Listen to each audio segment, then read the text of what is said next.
What's up, guys? This is Ian here, the commissioner of the NCL, bringing you guys week one transactions. So these were transactions made during week one, active for week two. I know it's very confusing. I don't know how to word this better unless I'd like change the whole slide deck. So there you go. But there were a few transactions made between week one and week two, very last minute, I might add as well. And so we're going to touch on those. So first up, Dom and the Cleveland Cavaliers dropping Aegislash for Excadrill. Excadrill. I almost said Escavalier because he's got Escavalier in his logo. Not Escavalier. Magic has that. Okay, so Aegislash was a prime pick for a lot of people considering its status as a wall breaker. I personally am not the biggest fan of it. I know Dom didn't like it too much while he had it. Sort of improves his speed a little bit by picking up Excadrill, and we'll see with this next drop that he's not really losing out on any typings necessarily, except for Ghost. I think this makes his team a little bit less fat and makes it a little bit more offensive, which I'm a fan of, and I like that he has Rapid Spin. I don't think he had Rapid Spin on the team before, so I like that he has Rapid Spin now.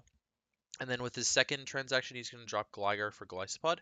Um, I like this a lot. It adds spikes to his roster, and basically he's added a lot more physical offense to the team, which he was severely lacking before.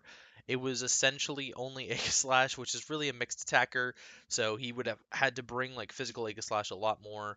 Um, I mean, basically like Aegislash, Azelf, and Altaria were all mixed attackers, and so now he's got some dedicated physical offense, which I'm a big fan of. Glycopod also offers him another ground resist, not that he didn't have one with Tangrowth, but helps out the Excadrill and the Toxapex a little bit there, and the Jolteon, because honestly his team is relatively ground weak, although giving up Gligar doesn't help there, but Gligar wasn't doing a whole lot for the team that I don't think Glycopod won't be doing, so hopefully we'll see Glycopod pick up some kills in the NCL here. Then, completely different team, and first place in the league, Ben ends up dropping Mons, and he drops the second place kill leader? I don't know, man. Ben's team has the worst SpDef in the league, and so he said that he was making this drop to gain more SpDef, trading one slow for another slow, dropping slow bro for slow king. Did improve his SpDef by about 3 points average, which is reasonable considering how low it was. That's pretty much it, but then he ended up gaining a few more points, and that was enough points to end up upgrading Frostlass to Gengar, which Gengar was one of probably the MVP from his team last season, if I'm being real. It had double digits kills, 16 kills or something silly, and it ended up being a really solid cleaner for Ben last season. So let's see if he can put in some work with that now.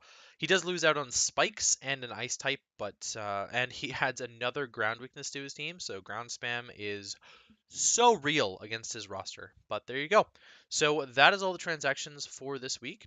Just two teams blowing two transactions each. Again, each team is only allowed 3 free agent transactions, and week 8 is the last week to make those. So that'll be it for me, and I will catch you guys next week.